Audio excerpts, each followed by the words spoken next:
Hello, എല്ലാവർക്കും നമസ്കാരം. ഇന്നത്തെ വീഡിയോയിലൊരു ചിക്കൻ സ്റ്റേക്കിൻ്റെ റെസിപ്പിയാണ്. ഇത് സാധാരണ നമ്മൾ റെസ്റ്റോറൻറ്റിൽ പോയിട്ടാണ് കഴിക്കുക. ഇത് ഞാൻ വീട്ടിൽ തന്നെ തയ്യാറാക്കി എടുത്തതാണ്. ഒരുപാട് തവണ ട്രൈ ചെയ്ത് സക്സസ് ആയിട്ടുള്ള ഒരു റെസിപ്പിയാണിത്. അപ്പോൾ അതെങ്ങനെ ഉണ്ടാക്കാൻ നോക്കാം. അതിനുവേണ്ടി 1 കിലോ ചിക്കൻ ബ്രസ്റ്റ് എടുത്തിട്ടുണ്ട്. ഇത് നന്നായിട്ടൊന്ന് ഉടച്ച് സോഫ്റ്റൻ ചെയ്തെടുക്കണം. അതിനുവേണ്ടി ഇതേപോലത്തെ ഹാമർ വാങ്ങിക്കാൻ കിട്ടും. അതുണ്ടെങ്കിൽ അത് എടുക്കാം, അല്ലെങ്കിൽ ഫോർക്ക് വെച്ചിട്ട് നന്നായിട്ട് കുത്തി കൊടുക്കാം. അതും അല്ലെങ്കിൽ നമ്മൾ ഇഞ്ചി വെളുത്തുള്ളിയൊക്കെ ഇടിക്കുന്ന ചെറിയ കല്ലില്ലേ, അത് വെച്ചിട്ടും ഇതേപോലെ ചെറുതായിട്ട് ഇങ്ങനെ പ്രസ് ചെയ്ത് കൊടുക്കാം. അല്ലെങ്കിൽ നന്നായിട്ടൊന്ന് തിന്നാക്കിയിട്ട് കുറച്ചും കൂടി ഒരു സ്ലൈസ് മുറിച്ചെടുത്താൽ കുറച്ചും കൂടെ എളുപ്പത്തിൽ നമുക്ക് ചെയ്യാൻ പറ്റും. പക്ഷേ സ്റ്റേക്കിൻ്റെ ഒരു പെർഫെക്ഷൻ കിട്ടണമെങ്കിൽ കുറച്ച് തിക്കുള്ള ചിക്കൻ തന്നെ എടുക്കണം. അപ്പോഴാണ് നമ്മളിങ്ങനെ കട്ട് ചെയ്യുമ്പോൾ റെസ്റ്റോറൻറ്റിൽ നിന്നൊക്കെ കഴിക്കുന്ന പോലെ ഉള്ളൊരു പെർഫെക്ഷൻ വരിക. ഇത് 2 സൈഡും ഇതേപോലെ നന്നായിട്ട് പ്രസ് ചെയ്ത് സോഫ്റ്റനാക്കി എടുക്കണം. ഇതേപോലെ ഉടച്ചെടുക്കുമ്പോൾ നന്നായിട്ട് തന്നെ മസാല കയറും, പെട്ടെന്ന് തന്നെ കുക്കായും കിട്ടും. മുഴുവൻ ഞാൻ അതേപോലെ സോഫ്റ്റനാക്കി എടുത്തിട്ടുണ്ട്. ഇനി അതിലേക്ക് 3 ടീസ്പൂൺ കുരുമുളക് പൊടി ചേർത്ത് കൊടുത്തിട്ടുണ്ട്. ഞാനിത് 1 കിലോൻ്റെ അളവാണ് പറയുന്നത്. 1.5 ടീസ്പൂൺ ഉപ്പ് ചേർത്ത് കൊടുത്തിട്ടുണ്ട്. ഒരു 2 മുഴുവൻ ചെറുനാരങ്ങൻ്റെ നീര് ഞാൻ എടുത്ത് വെച്ചിട്ടുണ്ട്. ആദ്യം ഒന്ന് ചേർത്ത് കൊടുക്കുക, എന്നിട്ടൊന്ന് മിക്സ് ചെയ്തതിന് ശേഷം വീണ്ടും ചേർത്ത് കൊടുക്കുക. ആദ്യം തന്നെ മുഴുവൻ ചേർത്താൽ ചിലപ്പോൾ ലൂസായി പോവും, അതുകൊണ്ട് നോക്കിയിട്ട് ചെയ്യുക. നിങ്ങൾ എത്രയാണോ എടുക്കുന്നത് അതിനനുസരിച്ച് മുളകിൻ്റെയും ചെറുനാരങ്ങൻ്റെയും ഒക്കെ അളവ് കുറച്ചെടുത്താൽ മതി. 1 കിലോൻ്റെ അളവാണ് ഞാൻ കാണിക്കുന്നത്. നന്നായിട്ട് തന്നെ എല്ലാ ഭാഗത്തും ഇത് എത്തുന്ന രീതിയിൽ മാരിനേറ്റ് ചെയ്ത് എടുക്കണം. മാരിനേറ്റ് ചെയ്ത് മിനിമം ഒരു 2 മണിക്കൂറെങ്കിലും വെക്കണം. ഞാനിപ്പം രാവിലെ മാരിനേറ്റ് ചെയ്തിട്ട് രാത്രിയാണിത് കുക്ക് ചെയ്തെടുക്കുന്നത്. ഇനി ഫ്രിഡ്ജിലേക്ക് മാറ്റാം. എത്രത്തോളം മാരിനേറ്റ് ചെയ്ത് വെക്കുന്നോ അത്രത്തോളം ചിക്കൻ സോഫ്റ്റ് ആയിട്ട് കിട്ടും. ഇനി ഇതിൻ്റെ കൂടെ സെർവ് ചെയ്യാനുള്ള മഷ്റൂം സോസ് ഉണ്ടാക്കാം. അതിനുവേണ്ടി 200 ഗ്രാം ബട്ടൺ മഷ്റൂം നന്നായിട്ട് കഴുകി വൃത്തിയാക്കി ചെറിയ കഷ്ണങ്ങളാക്കി എടുത്തിട്ടുണ്ട്. ഒരു 10 അല്ലി വെളുത്തുള്ളിയും എടുത്തിട്ടുണ്ട്. വെളുത്തുള്ളി നന്നായിട്ടൊന്ന് ഗ്രേറ്റ് ചെയ്തെടുക്കണം, അല്ലെങ്കിൽ നല്ല പൊടിയായിട്ട് അരിഞ്ഞെടുക്കണം. നല്ല പേസ്റ്റ് ചേർത്താലും മതി.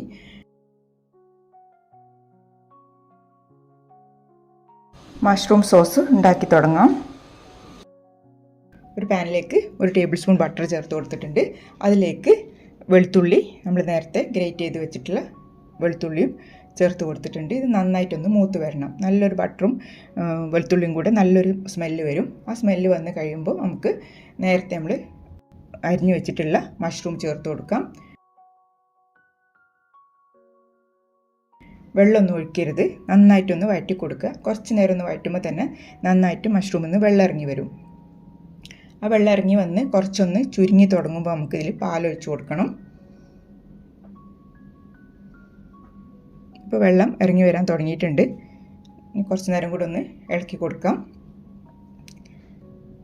നന്നായിട്ടൊന്ന് ചുരുങ്ങും. വെള്ളം ഇറങ്ങി കഴിയുമ്പോൾ കുറച്ചൊന്ന് ചുരുങ്ങും. ഞാനൊരു 3/4 കപ്പ് പാലെടുത്ത് വെച്ചിട്ടുണ്ട്. അതൊന്ന് ഒരു ടേബിൾ സ്പൂൺ 1.5 ടേബിൾ സ്പൂണോളം മാറ്റി വെച്ചിട്ടുണ്ട്. ബാക്കി ഒഴിച്ച് കൊടുത്തിട്ടുണ്ട്. തിക്നെസ് നോക്കിയിട്ട് വേണമെങ്കിൽ ഇനി ഒഴിച്ച് കൊടുത്താൽ മതി. 2 മാഗി ക്യൂബ്, ഇത് ചെറിയ മാഗി ക്യൂബാണ്, വലുതാണെങ്കിൽ 1 മതിയാവും. ഇതിട്ട് കൊടുക്കാം. നന്നായിട്ടൊന്ന് മിക്സ് ചെയ്യാം.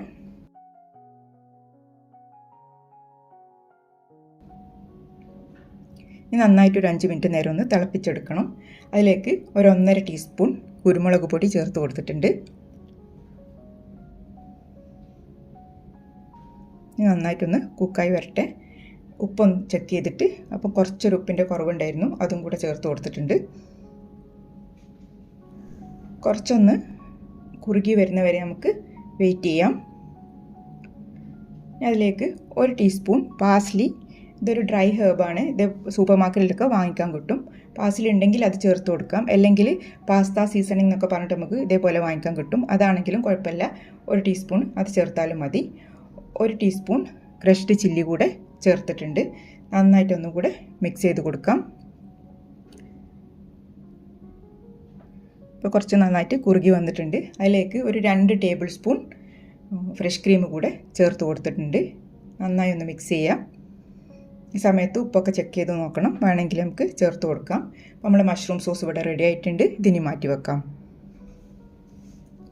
ഇതിൻ്റെ കൂടെ സെർവ് ചെയ്യാൻ വേണ്ടി മാഷ് പൊട്ടറ്റോ ഉണ്ടാക്കുന്നുണ്ട്. അതിന് വേണ്ടിയിട്ട് ഞാൻ 2 വലിയ പൊട്ടറ്റോ 2 ചെറുതുമാണ് എടുത്തത്. ഇത് കുക്കറിൽ കഴുകി നന്നായിട്ട് കഷ്ണങ്ങളാക്കിയിട്ട് വേവിച്ച് ഊറ്റിയെടുക്കാം. അല്ലെങ്കിൽ ഞാനിപ്പോൾ മൈക്രോവേവ് ചെയ്തെടുക്കുകയാണ്. നന്നായിട്ട് ഇങ്ങനെ കുത്തി കൊടുത്തതിന് ശേഷം ആ കഴുകിയ വെള്ളത്തോട് കൂടി തന്നെ മൈക്രോവേവിലേക്ക് വെക്കുക. വേറെ എക്സ്ട്രാ വെള്ളം ചേർക്കേണ്ട. 5 മിനിറ്റ് കുക്ക് ചെയ്യുക. അതിന് ശേഷം തിരിച്ച് വെച്ചിട്ട് 5 മിനിറ്റും കൂടെ കുക്ക് ചെയ്യുക. അപ്പോൾ നന്നായിട്ട് തന്നെ നമുക്ക് കുക്കായി കിട്ടും. ഞാനിതിപ്പം മൈക്രോവേവ് ചെയ്തെടുത്തിട്ടുള്ളതാണ്. ചില പൊട്ടറ്റോ ഇങ്ങനെ ഉള്ളിൽ ഉറപ്പുള്ള ടൈപ്പ് ഉണ്ടാവും. അങ്ങനത്തെ ആണെങ്കിൽ വീണ്ടും 2-3 മിനിറ്റും കൂടെ ഹൈ പവറിൽ വെച്ച് കൊടുത്താൽ മതി. 2-3 മിനിറ്റ് അങ്ങനെ കുറച്ച് സമയങ്ങൾ വെച്ച് കൊടുത്താൽ മതി. അപ്പോൾ നന്നായിട്ട് സോഫ്റ്റായിട്ട് കിട്ടിയിട്ടുണ്ട്. നന്നായിട്ട് ഇതേപോലെ മാഷ് ചെയ്തെടുക്കണം. ഒരു പാനിലേക്ക് 1 ടേബിൾ സ്പൂൺ ബട്ടർ ഇട്ട് കൊടുത്തിട്ടുണ്ട്. അതിലേക്ക് ഒരു 5 ഗാർലിക്കും ചതച്ചെടുത്തത് ഞാൻ ഇട്ട് കൊടുത്തിട്ടുണ്ട്. അത് നന്നായിട്ടൊന്ന് മൂത്ത് വരണം. ഇനി അതിലേക്ക് ഒരു 1/4 കപ്പ് പാൽ കൂടെ ചേർത്ത് കൊടുക്കാം. ഈ പാലിലേക്കാണ് നമ്മൾ നേരത്തെ മാഷ് ചെയ്ത് വെച്ചിട്ടുള്ള പൊട്ടറ്റോ ഇട്ട് കൊടുക്കേണ്ടത്. ആവശ്യത്തിനുള്ള ഉപ്പ് കൂടെ ഞാൻ ചേർത്ത് കൊടുത്തിട്ടുണ്ട്. ഇനി പൊട്ടറ്റോ ചേർത്ത് കൊടുക്കാം. പൊട്ടറ്റോ ചേർത്ത് നന്നായിട്ട് മിക്സ് ചെയ്ത് കൊടുക്കുക. അത് ഫുള്ളും പൊട്ടറ്റോയിലേക്ക് അബ്സോർബായി വരും. ആ മിൽക്ക് നന്നായിട്ട് അബ്സോർബായി നല്ല സോഫ്റ്റായിട്ട് വരും. അതുവരെ ഇങ്ങനെ ഇളക്കി കൊടുത്ത് നന്നായിട്ട് മിക്സ് ചെയ്തെടുക്കുക.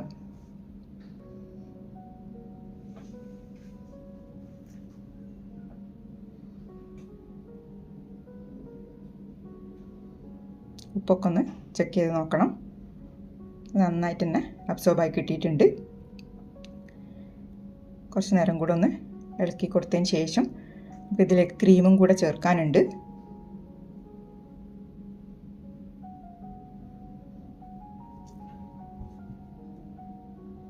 നല്ലൊരു ക്രീമി ഫോമിലാവുന്നവരെ നമ്മൾ ഇങ്ങനെ ഇളക്കി യോജിപ്പിച്ചുകൊണ്ടേ ഇരിക്കണം.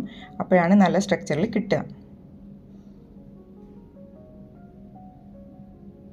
അതിലേക്ക് ഒരു 2 ടേബിൾ സ്പൂൺ ഫ്രഷ് ക്രീം കൂടെ ചേർത്ത് കൊടുത്തിട്ടുണ്ട്.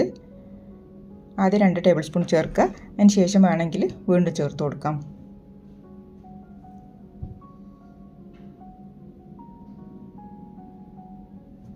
ആദ്യം കുറച്ച് ലൂസാന്ന് തോന്നിയാലും പിന്നെ നമ്മൾ സെർവ് ചെയ്യാൻ സമയമാകുമ്പോഴത്തേക്കും ഒന്ന് തണുത്ത് കഴിയുമ്പോൾ ഇത് കുറച്ചും കൂടി ഒന്ന് ടൈറ്റായി വരും.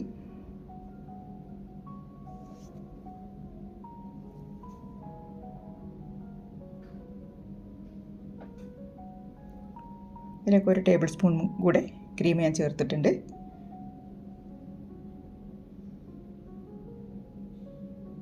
നന്നായിട്ടൊന്നും കൂടെ മിക്സ് ചെയ്താൽ നമ്മുടെ പൊട്ടറ്റോ ഇവിടെ റെഡി ആയിട്ടുണ്ട്. ഇനി അതിലേക്ക് കുറച്ച് ഒറിഗാനോ ചേർത്ത് കൊടുക്കുന്നുണ്ട്. ഇതുണ്ടെങ്കിൽ ചേർക്കാം. ഇതൊരു ഫ്ലേവറിന് വേണ്ടിയിട്ടാണ്. വൈറ്റ് പെപ്പർ ഉണ്ടെങ്കിൽ അതിട്ട് കൊടുക്കാം. ഞങ്ങൾ കയ്യിൽ എന്താണോ ഉള്ളത് അതിനനുസരിച്ച് ഫ്ലേവർ നമുക്ക് മാറ്റുമറിക്കുകയൊക്കെ ചെയ്യാം.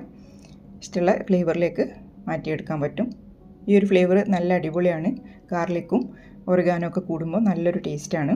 അപ്പോൾ ഇത് റെഡി ആയിട്ടുണ്ട്. അതിലേക്ക് ഞാനൊരു ടീസ്പൂൺ ബട്ടർ കൂടെ ചേർത്ത് കൊടുത്തിട്ട് തീ ഓഫ് ചെയ്ത് മാറ്റി വെക്കുന്നുണ്ട്. ഇനി നമ്മൾ ചിക്കൻ കുക്ക് ചെയ്യാൻ വേണ്ടിയിട്ട് 2 പാൻ അടുപ്പത്ത് വെച്ചിട്ടുണ്ട്. അതിലേക്ക് ഓരോ ക്യൂബ് ബട്ടറും കൂടെ ചേർത്ത് കൊടുക്കാം. ഒരുപാട് ബട്ടറിൻ്റെ ആവശ്യമില്ല.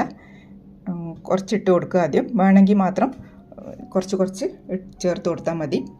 ഞാനിപ്പോൾ ഒരു ക്യൂബാണ് ഇട്ട് കൊടുത്തത്. അതിലേക്ക് നേരത്തെ മാരിനേറ്റ് ചെയ്ത് വെച്ചിരുന്ന ചിക്കൻ ഇട്ട് കൊടുത്തിട്ടുണ്ട്. ഞാനിപ്പോൾ ഒരു 6 മണിക്കൂറൊക്കെ ചിക്കൻ മാറ്റി വെച്ചിട്ടുണ്ട്. രാവിലെ മാരിനേറ്റ് ചെയ്ത് വെച്ചതായിരുന്നു. രാത്രിയാണിത് കുക്ക് ചെയ്യുന്നത്. എത്രത്തോളം സമയം വെക്കുന്നു അത്രത്തോളം നല്ല സോഫ്റ്റായിട്ട് ചിക്കൻ കിട്ടും. ഒന്ന് തിരിച്ചിട്ട് കൊടുക്കാം. ഒരു 6 മിനിറ്റ് സമയം ഒരു സൈഡ് കുക്ക് ചെയ്യുക. അതിന് ശേഷം തിരിച്ചിട്ട് കൊടുക്കുക. ഓരോ സൈഡും 6 മിനിറ്റ് കുക്ക് ചെയ്യണം. എന്നാലേ നന്നായിട്ട് തന്നെ കുക്കായി കിട്ടുള്ളൂ. ഞാനിപ്പോൾ 2 പാനിലാണ് ഇത് കുക്ക് ചെയ്യുന്നത്.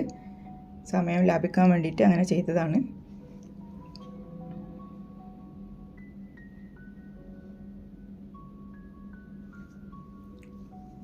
വീണ്ടും ഒന്നും കൂടെ തിരിച്ചിട്ടിട്ടുണ്ട്. ഫോർക്ക് വെച്ചൊന്ന് കുത്തി കൊടുത്താൽ മതി. അപ്പം നമുക്ക് നന്നായിട്ട് കുക്കായിട്ടുണ്ടോ എന്ന് അറിയാം. ഇപ്പം നന്നായിട്ട് തന്നെ കുക്കായിട്ടുണ്ട്.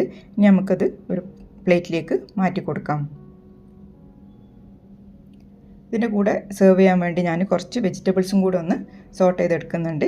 കുറച്ച് ഉപ്പും പെപ്പറും ഇട്ടതിന് ശേഷം ബട്ടറിലൊന്ന് സോട്ട് ചെയ്തതാണ്. അപ്പോൾ നമ്മുടെ ചിക്കൻ എല്ലാം ഞാൻ റെഡിയാക്കി എടുത്തിട്ടുണ്ട്. വീഡിയോൻ്റെ ലെങ്ത്ത് കൂടുന്നതുകൊണ്ടാണ് വെജീസ് ഒന്നും കുക്ക് ചെയ്യുന്നത് സെപ്പറേറ്റ് കാണിക്കാണ്ടിരുന്നത്.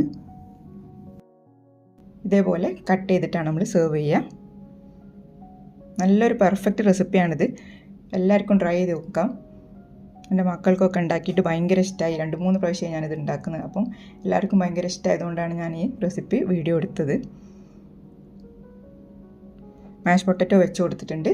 അതിൻ്റെ കൂടെ കുക്ക് ചെയ്തെടുത്തിട്ട് വെജീസും വെച്ച് കൊടുത്തിട്ടുണ്ട്. അതിൻ്റെ കൂടെ ബ്രെഡോ അല്ലെങ്കിൽ റൈസോ ഒക്കെ നമുക്ക് സെർവ് ചെയ്യാൻ പറ്റും. ഞാനിപ്പോൾ ഗാർലിക് ബ്രെഡ് ആണ്. ബ്രെഡ് ഒന്ന് ടോസ്റ്റ് ചെയ്തതാണ്, ഗാർലിക്കും ബട്ടറും ഇട്ടിട്ട്. ഇനി അതിലേക്ക് അതിൻ്റെ മേലെ നമ്മുടെ സോസ് കൂടെ, മഷ്റൂം സോസും കൂടെ വെച്ച് കൊടുത്തിട്ടാണ് സെർവ് ചെയ്യുക. എല്ലാം കൂടി കൂട്ടി കഴിക്കുമ്പം സൂപ്പർ ടേസ്റ്റാണ്. യങ്സ്റ്റേഴ്സിനൊക്കെ ഒരുപാട് ഇഷ്ടമുള്ളൊരു ഡിഷാണ് ഈ സ്റ്റേക്ക്. ബീഫായാലും ചിക്കനായാലും ഒക്കെ എല്ലാവരും പുറത്തൊക്കെ പോയി കഴിക്കുന്നൊരു സാധനമാണ്. അതുകൊണ്ട് തന്നെ എല്ലാവർക്കും ട്രൈ ചെയ്യാൻ പറ്റിയ നല്ലൊരു റെസിപ്പിയാണിത്. ധൈര്യമായിട്ട് ഉണ്ടാക്കിക്കോളും. ഞാൻ എത്രത്തോളം ചിക്കൻ കുക്കായിട്ടുണ്ട് എന്നുള്ളത് ഞാൻ കാണിച്ചു തരാം. നന്നായിട്ട് തന്നെ കുക്കായിട്ടുണ്ട്. സോസും മാഷ് പൊട്ടറ്റോവും എല്ലാം കൂടെ കൂട്ടി കഴിക്കുമ്പോൾ നല്ല സൂപ്പർ ടേസ്റ്റാണ്. അപ്പോൾ റെസിപ്പി ഇഷ്ടപ്പെട്ടിട്ടുണ്ടെങ്കിൽ എല്ലാവരും സപ്പോർട്ട് ചെയ്യണം. എല്ലാവരും ഉണ്ടാക്കി നോക്കണം. ലൈക്ക് ചെയ്യാനും ഷെയർ ചെയ്യാനും മറന്നു പോകരുത്. Thanks for watching.